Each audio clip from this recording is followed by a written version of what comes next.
अरे मेरा राजकुमार, मेरा प्यारा बच्चा, मेरी आंखों का तारा है तू।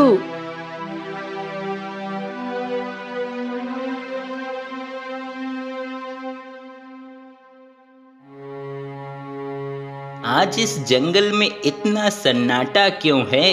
सारे जानवर कहाँ मर गए? लगता है आज कोई शिकार नहीं मिलेगा क्या? लोमड़ी शिकार ढूंढते ढूंढते जंगल से निकलकर काफी दूर आ जाती है। अरे ये क्या, भूख के चलते मुझे पता ही नहीं चला कब मैं इंसानों की बस्ती में आ गया। लेकिन सुना है इंसानों की बस्तियों में भी कुछ जानवर मिल जाते हैं। चलो आज देखता हूँ, कुछ तो मिलेगा ही। तभी वह लोमड़ी राजा के बगीचे में घुस जाती है और वहाँ एक नौकरानी राजा के बेटे को झूला झूला रही होती है। और तभी वह अचानक से लोमड़ी को देखकर डर के अंदर भाग जाती है और मौका देखकर लोमड़ी तुरंत उस नन्हे राजकुमार को उठाकर वहाँ से जंगल की ओर भाग जाती है। हाँ, आज तो पेट भर के खाना खाऊंगा। ये लोमड़ी के पास क्या है? लगता है कोई शिकार ले आया है और वो उसे खाने की फिराक में है।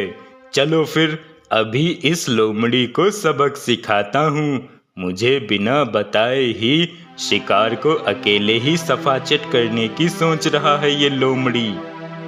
शेर को अपनी ओर आता हुआ देख लोमड़ी डर के तुरंत वहां से भागने लगती है। आनन फानन शेर भी उसके पीछे पीछे भागने लगता है। तभी वहीं कुछ दूर पे खड़ी एक गाय ये सब देख रही थी। यही सही मौका है इस बच्चे को यहाँ से अपने साथ ले जाने का, नहीं तो वो लोमड़ी या शेर दोनों में से कोई न कोई इसे अपना भोजन बना लेगा। इतना सोचकर गाय जल्दी से उस बच्चे को लेकर अपने घर में आ जाती है और उस बच्चे को अपना दूध पिलाती है। हाँ, इस लोमड़ी ने तो मुझे आज बहुत थका दिया। इतना तो मैं पिछले 10 सालों से भी नहीं दौड़ा था। जितना आज दौड़ लिया है, अब उस नन्हे शिकार को खाऊंगा, फिर जाके अपनी गुफा में सो जाऊंगा।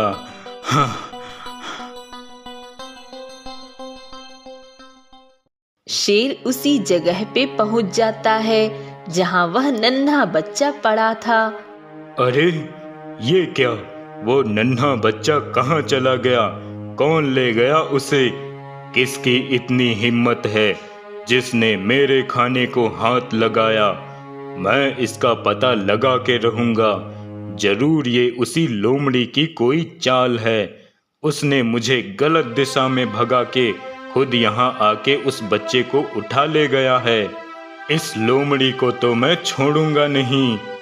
महाराज, मैंने जानबूझकर ऐसा नहीं किया। वो तो अचानक वहां पे लोमड़ी को देख मैं डर गई और जैसे ही वहां से भागने की कोशिश की, तभी अचानक राजकुमार मेरे हाथों से छूट गए और वो लोमड़ी तुरंत राजकुमार को अपने मुंह में दबोचकर वहां से भाग निकली। तभी मैं तुरंत सैनिकों को ढूंढने लगी कि जल्दी से उस लोमड़ी का पीछा करके राजकुमार को बचा ले, लेकिन वहां पे कोई सैनिक मौजूद ही नहीं थे और मैं चाहकर भी कुछ न कर सकी। राजा को नौकरानी पे बहुत क्रोध आता है। सिपाहियों, ले जाओ इसे और कारागार में कैद कर दो। इसके कारण मैंने अपने पुत्र को खोया है, इसलिए मैं इसे माफ नहीं कर सकता। नहीं, मुझे माफ कर दो महाराज, मैंने ऐसा जानबूझकर नहीं किया। महाराज, महाराज, मुझे माफ कर दो। न जाने ये किसका बच्चा है जिसे वो लोमड़ी और शेर अपना शिकार बनाना चाह रहे थे। वो तो शुक्र है कि मैं इस बच्चे को यहाँ ले आई और इसकी जान बच गई, पर मैं इसे इसके घर वापस कैसे पहुँचाऊँ? मुझे तो पता भी नहीं है कहाँ होगा इसका घर, कौन होंगे इसके माता पिता। लेकिन अब इसकी देखभाल मुझे ही करनी होगी और उन भूखे जानवरों से इसकी रक्षा भी करनी होगी। अब वह गाय रोज उस बच्चे को घर के अंदर ही सुलाकर घास चरने चली जाया करती और घर आकर बच्चे को दूध भी पिलाती। देखते देखते अब वह बच्चा बड़ा हो जाता है। बेटा, मैं अब घास चरने जा रही हूँ और तुम्हारे लिए भी कुछ ताजे फल ले आऊंगी। तब तक तुम यही घर में ही चुपचाप रहना और शोर शराबा बिल्कुल भी मत करना, नहीं तो किसी को पता चल जाएगा कि यहाँ पे कोई है। हाँ माँ, मैं घर से बाहर नहीं जाऊंगा, जैसे आज तक नहीं गया हूँ। सारे मजे तो इस गाय के हैं। जब मर्जी हो घास खाओ, जब मन हो तो पेड़ों से तोड़कर फल भी खा लो। लेकिन हमें तो खाना हासिल करने के लिए कितनी मेहनत करनी पड़ती है। चलो, इस गाय का तो काम हो गया, अब मैं भी अपनी भूख का कुछ इंतजाम करता हूँ। अब गाय रोज घास खाने जाती और उस बच्चे के लिए ताजे फल लेकर आती। ये गाय रोज ताजे फल तोड़कर ले जाती है, भला ये किसके लिए ले जाती होगी फल रोज रोज, जबकि ये तो भर पेट घास खा लेती है जंगल में। आज पता लगा कर ही रहूंगा कि माजरा क्या है। लोमड़ी अब गाय के पीछे उसके घर के पास चला जाता है। माँ, आ गई तुम? बहुत भूख लगी है मुझे, बस तुम्हारे इंतजार में ही बैठा था मैं। हाँ बेटा, आ गई। ये ले, फल खा ले तू, तब तक मैं थोड़ा आराम कर लेती हूँ। माँ, तुम कितनी मेहनत करती हो और मेरे लिए फल भी लाती हो, लेकिन मैं तुम्हारे लिए कुछ भी नहीं कर पाता। माँ, तुम मुझे बाहर क्यों नहीं जाने देती हो? देखो ना, तुम कितना थक जाती हो। माँ, आज से तुम घर पर रहो, मैं तुम्हारे लिए खूब सारी हरी घास लेकर आऊँगा और अपने लिए फल भी ले आऊँगा। नहीं बेटा, ऐसा नहीं हो सकता, तू बाहर नहीं जा सकता। क्यों माँ, क्यों मैं बाहर नहीं जा सकता? बेटा, क्योंकि ये जंगल जानवरों का है और यहाँ जानवर रहते हैं, इंसान नहीं। और अगर कोई भी जानवर तुझे अकेला देख लेगा तो तुझे वो अपना शिकार बना लेगा। इसलिए मैंने तुझे इतने सालों से कभी बाहर नहीं जाने दिया। अच्छा, तो ये माजरा है। इसका मतलब ये वही बच्चा है जो मैं वर्षों पहले उठा कर लाया था और इसको ये गाय चुपके से पाल रही है। और आज ये इतना बड़ा हो गया है और शेर महाराज को लगता था कि मैंने उस बच्चे को खा लिया है। अब ये बात मुझे शेर महाराज को बतानी होगी। क्या उस बच्चे को वो गाय उठा ले गई थी और वो बच्चा उसके साथ है? हाँ महाराज, मैंने अपनी आंखों से देखा है उन दोनों को।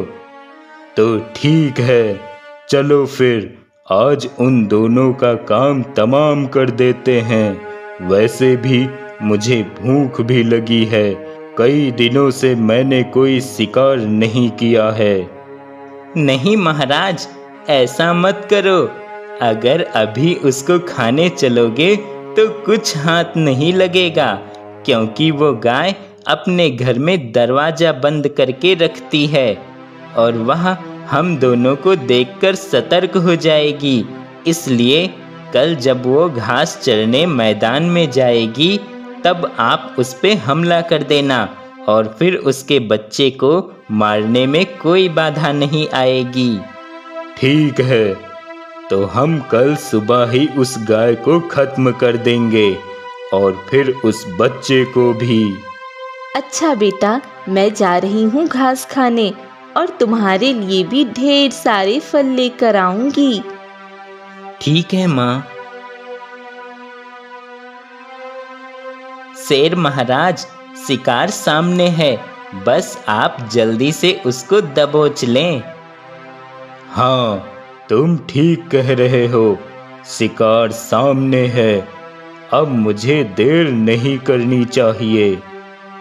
शेर तुरंत ही उस गाय के सामने आ जाता है। ए गाय, तूने हमसे छुपा के एक बच्चे को पाला है। तुझे क्या लगा मुझे कुछ पता नहीं चलेगा? मैं सब जान गया हूँ और आज तू मेरा शिकार बनेगी और फिर मैं उस बच्चे को भी मार के खा जाऊंगा। अरे ये शिकारी कहाँ से आ गया? ये तो धनुष बाण लिए इधर ही आ रहा है। लगता है आज हम ही शिकार बनने वाले हैं। जान बचा के भाग ले भैया। अरे ये लोमड़ी तो भाग गया, अब मैं क्या करूं? ये शिकारी तो सच में खतरनाक लग रहा है। कहीं ये मुझे ही ना अपना शिकार बना ले। भाग लेता हूं मैं भी यहाँ से। इतना कहकर शेर वहां से भाग जाता है। आपका बहुत बहुत धन्यवाद, आपने मेरी जान बचाई। गाय, मैं तो इस जंगल में कुछ पक्षियों का शिकार करने आया था, जिससे मुझे कुछ पैसे मिल जाते हैं। लेकिन आज आते ही देखा कि शेर सामने ही खड़ा है, तो मैं डर गया था। लेकिन वह शेर खुद ही डर के भाग गया, इसलिए तुम्हारी भी जान बच गई। हाँ, और ये सब तुम्हारे आने से ही हुआ है, वरना आज पता नहीं क्या होता। और मेरे साथ साथ उस बच्चे को भी नहीं छोड़ता ये शेर। मेरे साथ एक इंसानी बच्चा भी रहता है। मैंने उसे अपने बेटे की तरह पाला है। मेरे मरने के बाद उसका क्या होता? क्या तुम्हारे साथ इस जंगल में एक इंसानी बच्चा भी रहता है? ऐसा कैसे हो सकता है? क्या तुम मुझे अपने घर ले चलोगी? मैं इस बच्चे को देखना चाहता हूँ। तभी गाय उस शिकारी को अपने घर ले जाती है और अपने बच्चे को रास्ते में हुई सारी घटना के बारे में बताती है। आपका बहुत बहुत धन्यवाद, आपने मेरी माँ की जान बचाई। गाय, इस लड़के को तुमने पाला है, वो भी इस जंगल में? कैसे?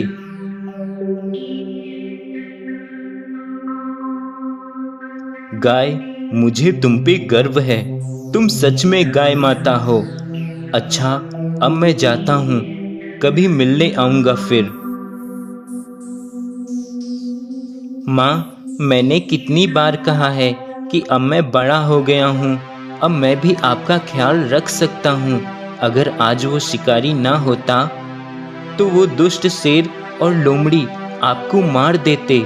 माँ, फिर मेरा क्या होता? माँ, क्यों ना हम ये जंगल छोड़ के कहीं दूसरी जगह पे चल के रहें? वहाँ मैं कोई ना कोई काम कर लूँगा और तुम्हारे लिए रोज ढेर सारा चारा और हरी घास भी ले आया करूँगा। लेकिन हम अब यहाँ नहीं रहेंगे, क्योंकि आपकी जान को बहुत खतरा है यहाँ। गाय और वह लड़का दोनों अब उसी रात चुपके से उस जंगल से निकलकर एक छोटे से गांव की ओर आ जाते हैं, जहां वो एक झोपड़ी बना के रहने लगते हैं। माँ, मैं घास काटने जा रहा हूँ, तुम घर पे ही रहना, मैं जल्दी ही आ जाऊंगा। लेकिन बेटा, ये जगह अनजान है, तू कैसे जाएगा? तू तो कुछ जानता भी नहीं है। माँ, ये कोई जंगल नहीं है जो मुझे यहाँ शेर, लोमड़ी या कोई और जानवर खा जाएगा। यहाँ मेरे जैसे इंसान लोग ही रहते हैं, और भला मुझे उनसे क्या डर। अब तुम फिक्र मत करो, मैं जल्दी ही आ जाऊंगा।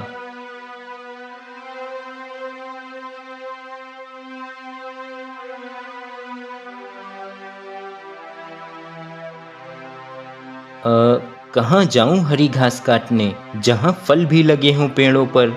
यहाँ तो कहीं दिख नहीं रहे फलदार पेड़ या हरी हरी घास। लगता है मुझे जंगल की ओर ही जाना पड़ेगा, वहीं मुझे हरी घास और ताजे फल मिल सकते हैं। लेकिन वहां अगर कोई जानवर हुआ तो? नहीं नहीं, मैं किसी से नहीं डरता, मैं जाऊंगा।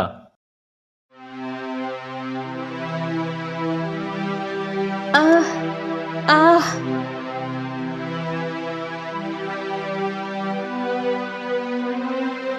अरे ये क्या? ये चिड़िया तो घायल है, इसके शरीर से तो बहुत खून बह रहा है। मेरी मदद करो। हाँ हाँ, मैं जरूर करूँगा तुम्हारी मदद, लेकिन मैं तुम्हें कैसे बचाऊं? मुझे कुछ समझ नहीं आ रहा। इसी रास्ते पर सीधे जाकर एक नदी है, जहाँ पे एक जड़ी बूटी का पेड़ है। तुम मुझे उस पेड़ की पत्तियाँ लाकर दे दो, मैं उसका रस पीकर ठीक हो जाऊंगी। ठीक है, मैं अभी जाकर उस पेड़ से वो पत्तियां लेकर आता हूँ।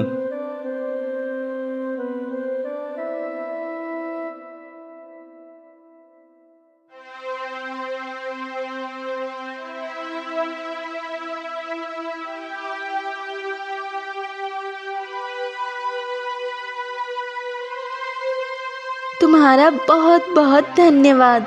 आज अगर तुम ना होते तो मेरा बच पाना नामुमकिन था। लेकिन तुम्हें इतना घाव कैसे हुआ था?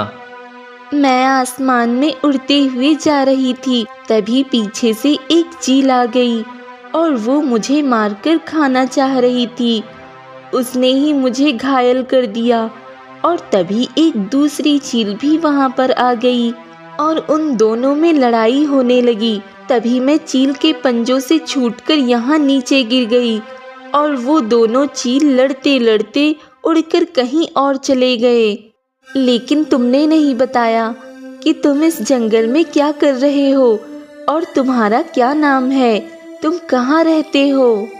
मैं यहीं कुछ दूर पे एक गांव के किनारे रहता हूँ और मैं यहाँ हरी घास काटने और कुछ ताजे फल तोड़ने आया हूँ, लेकिन मेरा नाम नहीं है कोई भी। क्या तुम्हारा कोई नाम ही नहीं है? तो फिर मैं रखती हूँ तुम्हारा नाम, बहादुर। हाँ, बहादुर है तुम्हारा नाम। आज से मैं तुम्हें बहादुर ही कहूँगी। वह दोनों कुछ देर बातें करते और फिर बहादुर हरी घास और फल तोड़कर अपने घर चला जाता है। गांव में राजा का छोटा भाई अपने साथ 2 सैनिकों को लेकर आता है और वहां वो गांव के सभी लोगों से कर वसूली करता है। ये लड़का कौन है? इसे पहले कभी नहीं देखा इस गांव में। छोटे महाराज, ये लड़का यहाँ नया आया है, कुछ दिनों पहले ही। अच्छा, तो फिर इसको भी यहाँ का नियम पता होना चाहिए। ए लड़के, मैं इस राज्य के राजा का छोटा भाई हूँ और राज्य के सभी लोग मुझे कर देते हैं, इसीलिए तुम्हें भी सभी की तरह मुझे कर देना होगा। महाराज, मेरे पास तो कर देने को कुछ भी नहीं है, मैं आपको कर कैसे दे सकता हूँ? क्या तुम मुझे कर देने से इनकार कर रहे हो? तुम्हारी इतनी हिम्मत? सैनिकों, छोटे महाराज, ये यहाँ नया आया है, इसीलिए इसे कुछ मालूम नहीं है। आप इसे माफ कर दें, हम इसे समझा देंगे। तो फिर ठीक है, समझा देना इसे अच्छे से। मैं अगले हफ्ते फिर आऊंगा और तब मुझे इससे कर चाहिए ही चाहिए, समझे? जी जी छोटे महाराज।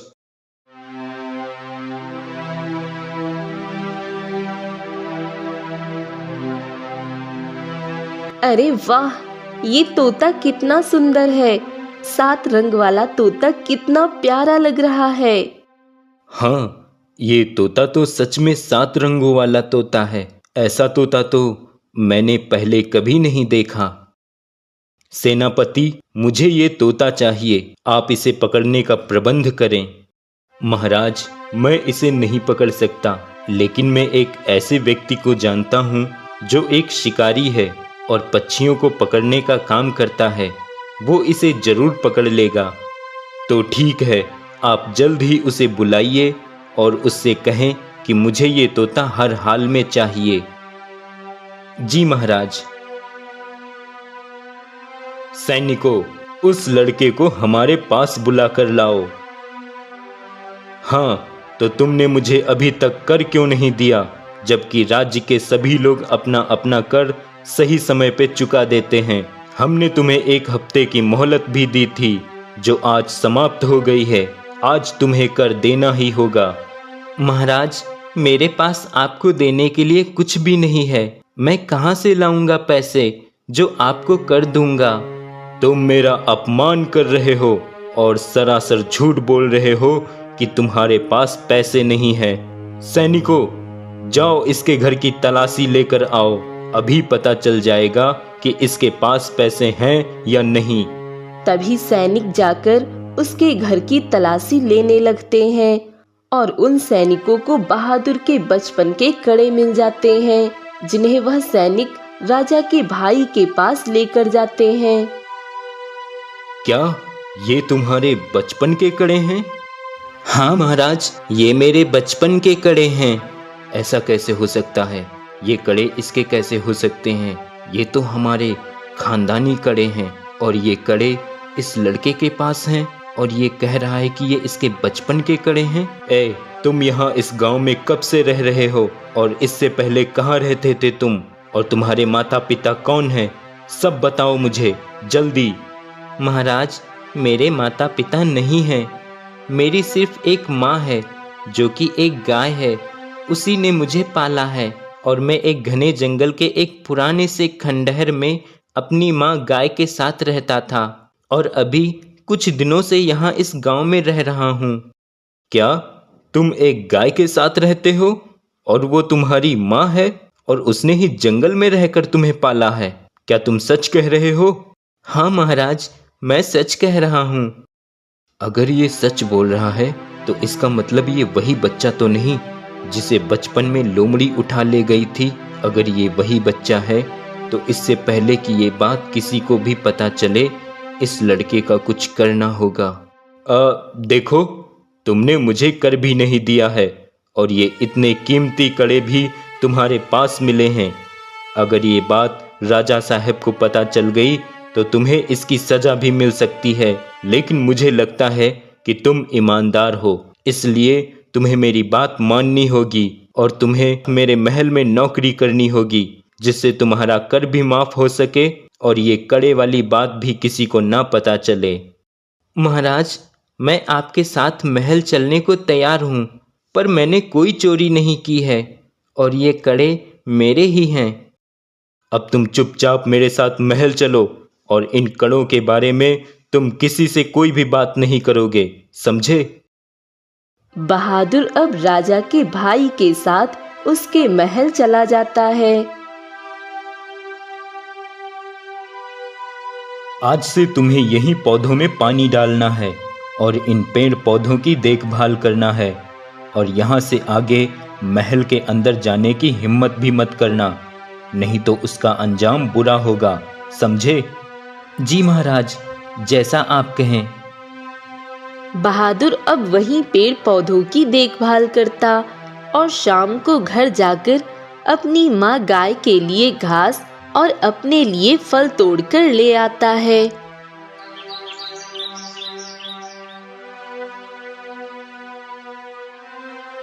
अब मुझे इस लड़के का बंदोबस्त करना होगा, वरना ये लड़का मेरे गले की हड्डी बन जाएगा।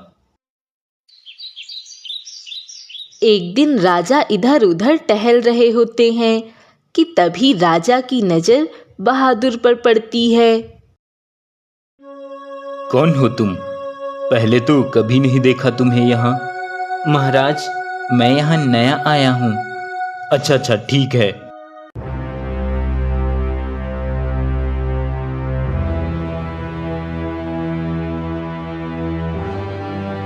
क्या उनका प्रिय हीरो का हार चोरी हो गया है? ऐसा कैसे हो सकता है? राजमहल में चोरी करने की हिम्मत किसने की? मंत्री जी, आप जल्द से जल्द पता लगाइए कि इस महल में वो कौन है जिसे अपनी जान प्यारी नहीं। जी महाराज, मैं पता लगाता हूं। महाराज, मैंने उस नए नौकर बहादुर को महारानी के कक्ष से कुछ लेकर जाते हुए देखा था। मुझे लगता है वो महारानी का हीरो वाला हार ही था, क्योंकि उसने उसको छुपा कर रखा था और वो जल्दी जल्दी से जा रहा था। क्या ये उस नए लड़के नौकर की करामात है? तो फिर जाओ, उसे मेरे पास लेकर आओ। तभी सैनिक बहादुर को राजा साहब के पास लेकर आता है। ऐ लड़के, क्या तुझे जरा सा भी डर नहीं लगता कि तू इस महल में चोरी करेगा और किसी को पता भी नहीं चलेगा? तूने महारानी का जो हीरों का हार चोरी किया, जल्दी से बता दे वो कहाँ छुपाया है, नहीं तो हम तुम्हें कड़ी से कड़ी सजा देंगे। महाराज, मुझे किसी हार के बारे में कुछ नहीं मालूम और मैंने कोई हार चोरी नहीं किया है। महाराज, मैं तो पेड़ पौधों में पानी डालना व उनकी देखभाल करने के अलावा महल के भीतरी हिस्से में कदम भी नहीं रखता हूँ, तो मैं महारानी का हार कैसे चोरी कर सकता हूँ? सैनिकों, जाओ, इसकी झोपड़ी की अच्छी से तलाशी लेकर उस चोरी किए हुए हार को लेकर आओ।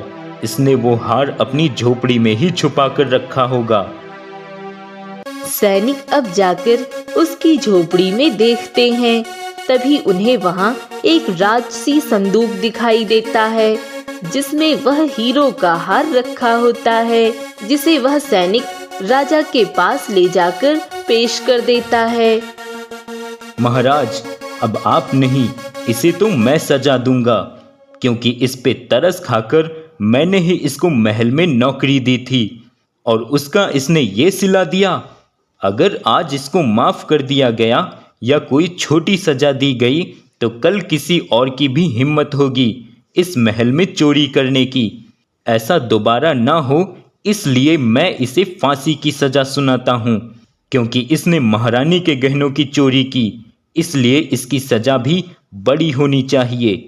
इसलिए ये मेरा आदेश है कि इसे आज ही फांसी की सजा दी जाए। नहीं महाराज, मैंने कोई चोरी नहीं की है, ये सब झूठ है। चुप हो जाओ तुम और बताओ, तुम्हारी कोई आखिरी इच्छा हो तो वह अवश्य पूरी करेंगे, बस सजा माफी को छोड़कर। महाराज, मुझे एक पेड़ से बहुत लगाव है और मैं रोज कुछ क्षण उसकी छांव में बिताता हूँ, इसलिए मेरी आखिरी इच्छा है कि मैं मरने से पहले कुछ क्षण उसी पेड़ के नीचे बैठकर बिताऊं और फिर उसके बाद आप जो भी सजा दें मुझे मंजूर होगी। बहादुर अब उसी नदी के पास वाले पेड़ के नीचे जाकर बैठ जाता है और वही कुछ देर बैठा रहता है, जिसके बाद उसे फांसी की सजा दे दी जाती है और उसके शरीर को नदी में बहा दिया जाता है। आज मेरा बेटा घर नहीं आया अभी तक, पता नहीं कहाँ रह गया है।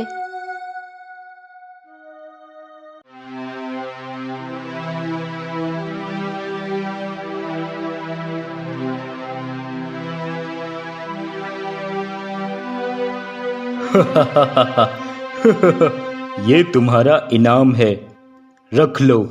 आज मैं बहुत खुश हूँ, मेरे रास्ते का कांटा जो निकल गया है। उस लड़के ने अचानक आकर मेरी नींद ही हराम कर दी थी। अच्छा हुआ मैंने उसको रास्ते से हटा दिया, वरना कहीं अगर मेरे बड़े भाई को पता चल जाता कि ये लड़का उनका ही बेटा है जिसे बचपन में लोमड़ी उठा ले गई थी, तो ये सारा राजपाट उसी जंगली लड़के का हो जाता और मैं खाली हाथ तमाशा देखता रह जाता। इसीलिए मैंने ये सारा जाल बिछाया ताकि उस लड़के को इस महल में लाकर उसको किसी बड़े इल्जाम में फंसाकर उसको खत्म करवा सकूं। और देखो, मैंने उसको फांसी की सजा दे ही दी। क्या उस लड़के को फांसी की सजा हो गई? ये क्या, ये तो बहुत ही गलत हुआ है। अब बेचारी उस गाय का क्या होगा? बेचारा नादान लड़का बेवजह ही मारा गया। शिकारी अब जाकर राजा साहिब को वह सतरंगा तोता दे देता है। तुमने हमारा दिल जीत लिया है शिकारी, ये तोता वाकई में बहुत सुंदर है। बताओ तुम्हें क्या इनाम चाहिए? धन दौलत सोना चांदी जो भी तुम कहो वो सब तुम्हें मिलेगा। महाराज क्षमा चाहूँगा, मुझे धन दौलत सोना चांदी नहीं चाहिए। महाराज अगर आप मुझे कुछ दे सकते हैं तो मुझे इंसाफ दे दीजिए। क्या इंसाफ? कैसा इंसाफ? महाराज क्या आप जानते हैं कि जिस लड़के को आपने फांसी दी है वो कौन था? उसके बारे में आपको कुछ मालूम है? नहीं, मुझे नहीं पता वो लड़का कौन था और उसके बारे में मुझे कुछ भी नहीं मालूम है।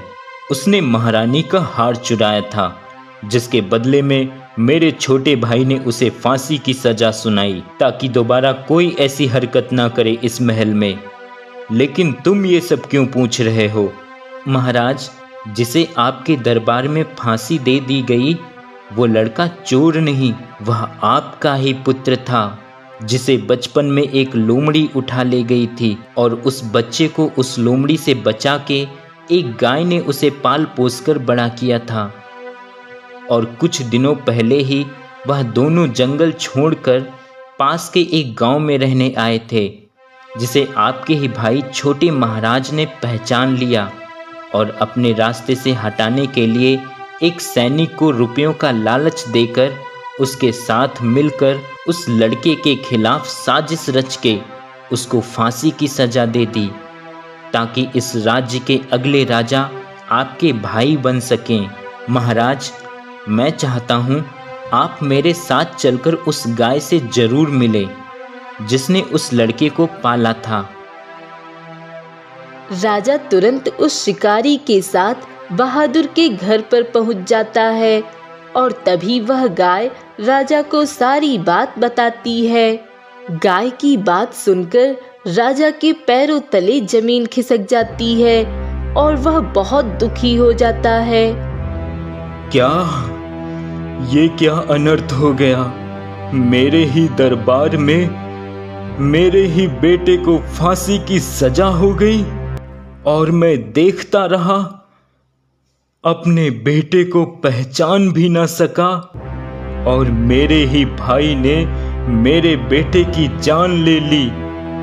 अब मैं बलवीर को उसके गुनाहों की सजा देकर ही रहूंगा।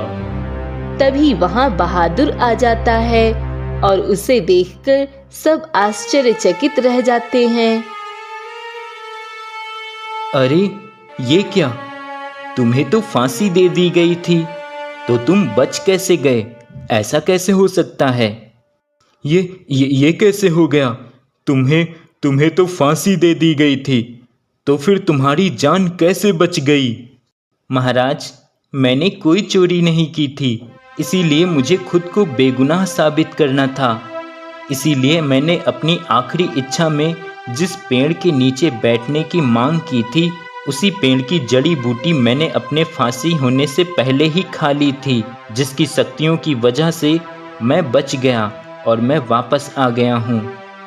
बहादुर की बात सुनकर राजा बहुत खुश हो जाता है और उसे बताता है कि वो उसका पिता है और वह उसका पुत्र है। राजा अब सभी को लेकर महल चला जाता है। मंत्री जी, जल्दी से मेरे भाई बलवीर सिंह को बुलाया जाए और उस सैनिक को भी बुलाया जाए जिसने बलवीर के साथ मिलकर ये गुनाह किया है। मंत्री बलवीर सिंह और उस सैनिक को दरबार में बुलवा लेता है, जहां बलवीर सिंह बहादुर को देखकर हैरान रह जाता है और अपने भाई को क्रोधित देखकर अपना सारा गुनाह मान लेता है और बहादुर के बचपन के कड़े भी राजा को मिल जाते हैं। अब राजा अपने भाई बलवीर सिंह और उस सैनिक को आजीवन कारावास की सजा दे देता है और वह अपने पुत्र के साथ खुशी से रहने लगता है और उस गाय को भी उसी महल में रख लेता है।